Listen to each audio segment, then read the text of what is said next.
पंजाब की मिट्टी हमेशा से वीरों की जननी रही है।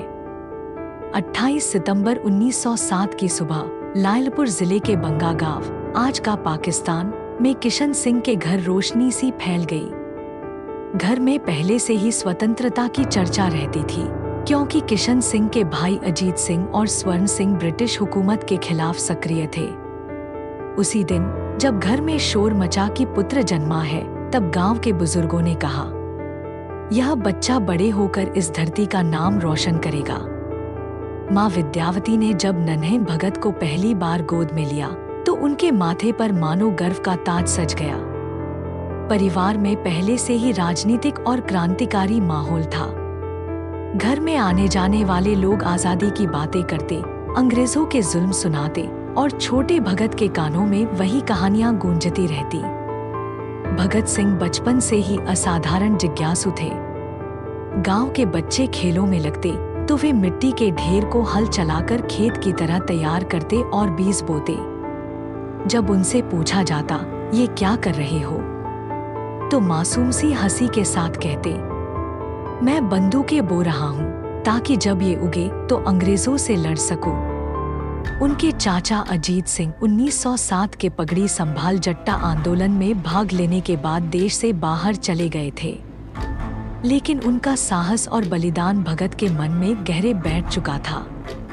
23 जुलाई 1906 मध्य प्रदेश के भावरा गांव में एक ब्राह्मण परिवार में पंडित सीताराम तिवारी और जगरानी देवी के घर एक पुत्र का जन्म हुआ। नाम रखा गया चंद्रशेखर तिवारी।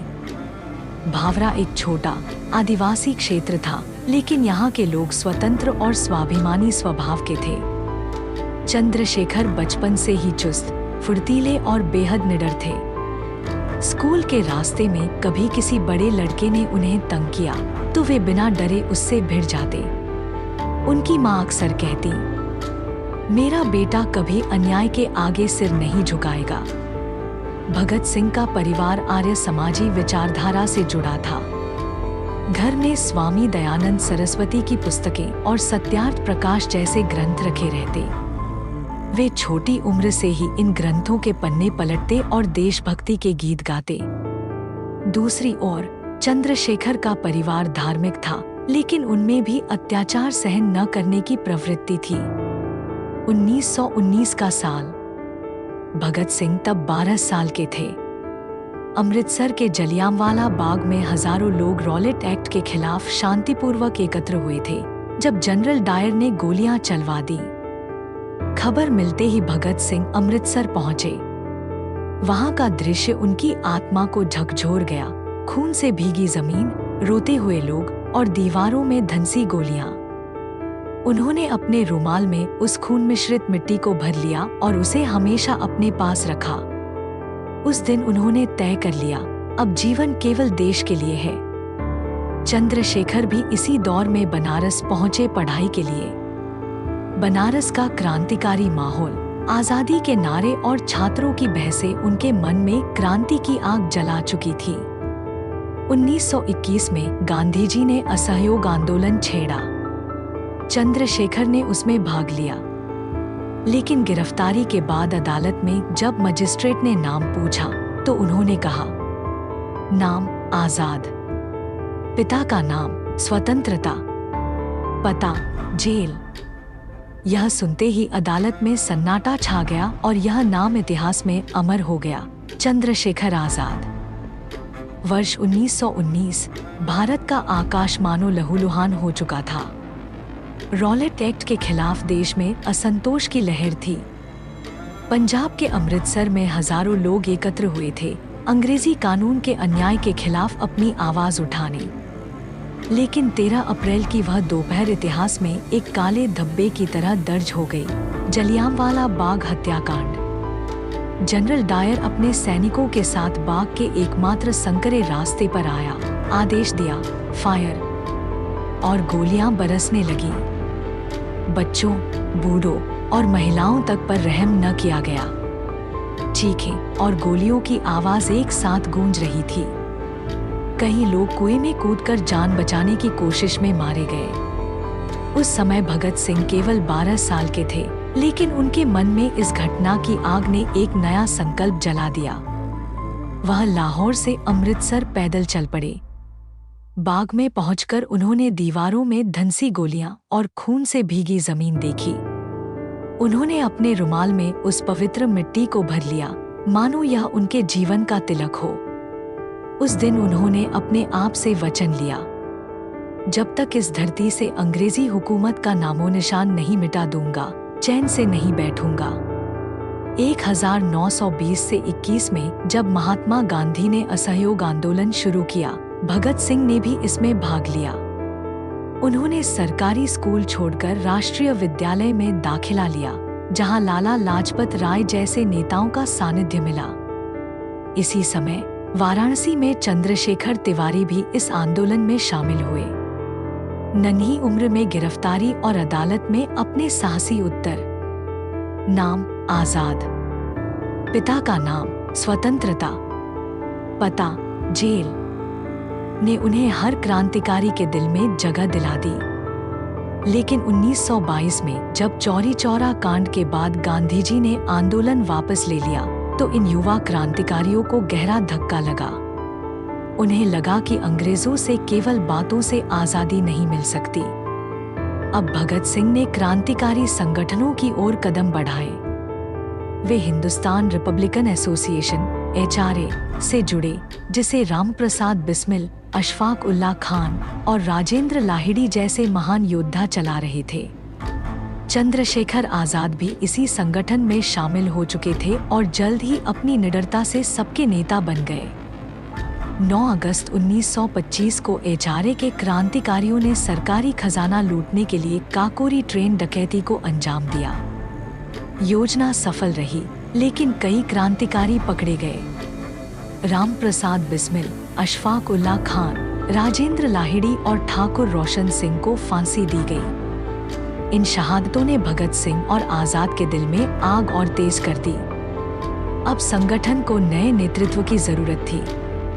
आजाद और भगत सिंह ने मिलकर Hindustan socialist Republican association (HSRA) का गठन किया। उनका उद्देश्य स्पष्ट था, क्रांति की तलवार विचारों की सान पर तेज होती है। साल 1928 ब्रिटिश सरकार ने भारत के भविष्य का फैसला करने के लिए एक आयोग गठित किया, जिसे इतिहास में साइमन कमीशन के नाम से जाना जाता है। इस आयोग में कोई भी भारतीय सदस्य शामिल नहीं था। यह भारतीयों के अपमान और राजनीतिक अधिकारों की खुली अवहेलना थी। देश भर में नारा गूंज उठा, साइमन वापस जाओ। 30 अक्टूबर 1928 को लाहौर में जब साइमन कमीशन के खिलाफ प्रदर्शन का ऐलान हुआ, तो पंजाब केसरी लाला लाजपत राय सबसे आगे थे। उनकी आवाज में ऐसी गूंज थी कि हजारों लोग उनके पीछे पीछे चल पड़े। अंग्रेज अफसर जेम्स स्कॉट को यह रैली बर्दाश्त नहीं हुई। उसने पुलिस को बेरहमी से लाठीचार्ज का आदेश दे दिया। लाठियां बरसने लगी, सिर, कंधे, पीठ पर। लाला जी के सिर पर कई वार हुए, लेकिन उन्होंने गिरने से इनकार कर दिया। उन्होंने कहा, मेरे शरीर पर पड़ा हर वार अंग्रेजी हुकूमत के ताबूत की कील बनेगा। कुछ दिनों बाद 17 नवंबर 1928 को लाला लाजपत राय ने अपने घावों के कारण अंतिम सांस ली। इस खबर ने भगत सिंह, राजगुरु और सुखदेव के दिल में आग भर दी। उन्होंने शपथ ली, लाला जी की मौत का बदला लेंगे। योजना बनी कि लाठीचार्ज का आदेश देने वाले जेम्स स्कॉट को मार गिराया जाएगा। चंद्रशेखर आजाद ने इस मिशन का नेतृत्व संभाला और भगत सिंह, राजगुरु, जयगोपाल इसके प्रमुख सदस्य बने। 17 दिसंबर 1928 की दोपहर, लाहौर के पास पुलिस मुख्यालय। जयगोपाल ने संकेत दिया कि अफसर बाहर आ रहा है, लेकिन अफसर स्कॉट नहीं, बल्कि सहायक पुलिस अधीक्षक जॉन पी सैंडर्स था। राजगुरु ने आगे बढ़कर अपनी पिस्तौल चलाई, फिर भगत सिंह ने लगातार गोलियां दागी। सैंडर्स मौके पर ढेर हो गया। बाहर निकलते समय हेड कांस्टेबल चंदन सिंह ने उनका पीछा किया।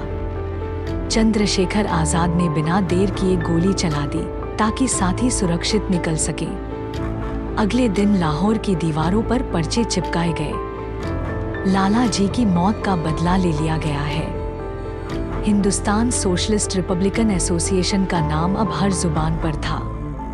अंग्रेजी हुकूमत तिलमिला उठी और भगत सिंह व आजाद को पकड़ने के लिए हर जगह जाल बिछाया जाने लगा। सैंडर्स वध के बाद भगत सिंह और राजगुरु को लाहौर से बाहर निकालना जरूरी था। भगत सिंह ने दाढ़ी मूंछ काट दी, बाल छोटे करवा लिए और अंग्रेजी पोशाक पहन ली।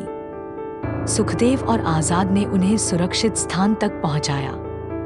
अब वे एक गुप्त योजना पर काम करने लगे, ऐसी योजना जो पूरे देश में क्रांति का संदेश फैला दे। साल 1929 लाहौर की गलियों और दिल्ली की सड़कों पर अंग्रेजी हुकूमत की सख्ती और जुल्म बढ़ चुके थे। भगत सिंह और उनके साथी जानते थे कि केवल गोलियों से लड़ाई नहीं जीती जा सकती, बल्कि पूरे देश के युवाओं के दिलों में क्रांति की आग जगाना जरूरी है। Hindustan socialist Republican association (HSRA) की बैठकों में यह तय हुआ कि कोई ऐसा साहसी कदम उठाया जाए जो अंग्रेजी संसद और जनता दोनों के कानों में गूंज जाए। ब्रिटिश सरकार ने पब्लिक सेफ्टी बिल और ट्रेड डिस्प्यूट्स बिल पास करने की तैयारी कर ली थी।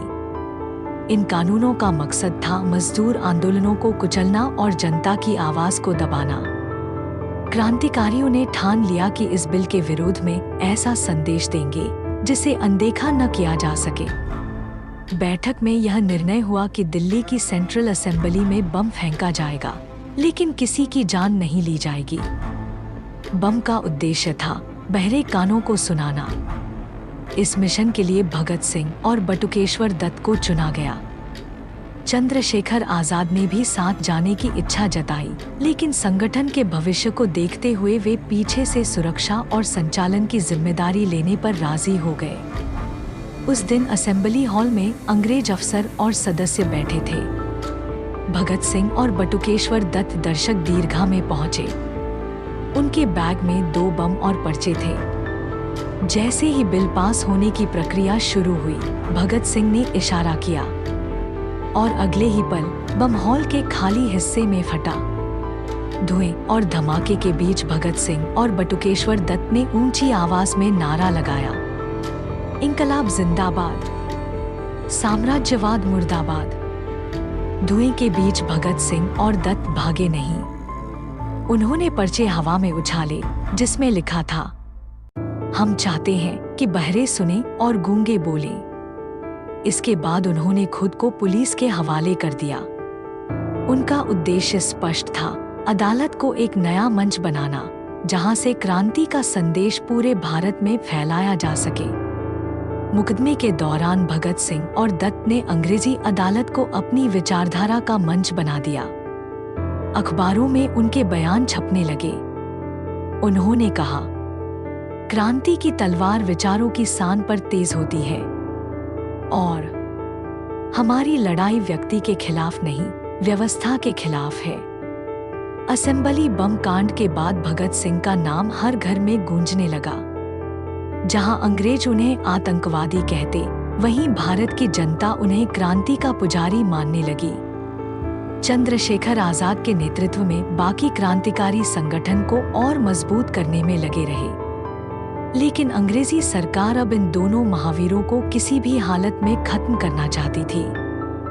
असेंबली बम कांड के बाद भगत सिंह और बटुकेश्वर दत्त को दिल्ली की जेल में डाल दिया गया। अंग्रेजी हुकूमत का इरादा साफ था, उन्हें शारीरिक और मानसिक यातना देकर तोड़ देना। लेकिन वे भूल गए थे कि ये साधारण कैदी नहीं, बल्कि ऐसे क्रांतिकारी थे जो जेल को भी रणभूमि बना देते हैं। जेल में भारतीय कैदियों को अमानवीय हालात में रखा जाता था। सड़ेगले कपड़े, घिनौना खाना और जबरन कठिन श्रम। वहीं अंग्रेज कैदियों को अच्छा खाना, कपड़े और आराम मिलता था। भगत सिंह ने जब यह अन्याय देखा तो क्रोध में कहा, हम आज़ादी के लिए लड़ रहे हैं और यहाँ भी गुलामी का स्वाद चखना पड़ रहा है। नहीं, अब यह नहीं चलेगा। भगत सिंह, बटुकेश्वर दत्त और अन्य क्रांतिकारियों ने जेल में भूख हड़ताल का ऐलान कर दिया। उनकी मांगे थी एक भारतीय और अंग्रेज कैदियों के साथ समान व्यवहार। 2 किताबें और अखबार पढ़ने की अनुमति। 3 राजनीतिक कैदियों को बेहतर खाना और कपड़े। पहले दिन जेल प्रशासन ने इसे हल्के में लिया, लेकिन जैसे जैसे दिन बढ़ते गए मामला गंभीर हो गया। भूख हड़ताल लंबी खिंच गई। जेल में साथी जतिन दास ने 63 दिनों तक भूख हड़ताल की और अंत में शहीद हो गए। उनकी शहादत से पूरे भारत में गुस्से की लहर दौड़ गई। लाहौर, कलकत्ता, दिल्ली, हर जगह प्रदर्शन हुए। अंग्रेजी हुकूमत की नींद उड़ गई। इस बीच लाहौर साजिश केस में भगत सिंह, सुखदेव और राजगुरु पर मुकदमा चल रहा था। अदालत में भी उन्होंने कोई सफाई नहीं दी, बल्कि हर सुनवाई को क्रांति का मंच बना दिया। वे अदालत में भी नारे लगाते, इंकलाब जिंदाबाद, साम्राज्यवाद मुर्दाबाद। उनके बयान अखबारों में छपते और हर युवा के दिल में आग लगा देते। जेल के बाहर चंद्रशेखर आजाद संगठन को मजबूती दे रहे थे। वे पुलिस की आंखों में धूल झोंकते हुए कभी लाहौर, कभी कानपुर, कभी इलाहाबाद में देखे जाते। उनका मकसद था भगत सिंह की रिहाई के लिए दबाव बनाना और अगर मौका मिले तो जेल से छुड़ाना। लेकिन अंग्रेजी सुरक्षा इतनी सख्त थी कि यह योजना कई बार टल गई। जेल की भूख हड़ताल ने भगत सिंह को केवल पंजाब ही नहीं, पूरे हिंदुस्तान का नायक बना दिया। स्कूलों, कॉलेजों के छात्र उनकी तस्वीरें लगाकर रैलियां करने लगे।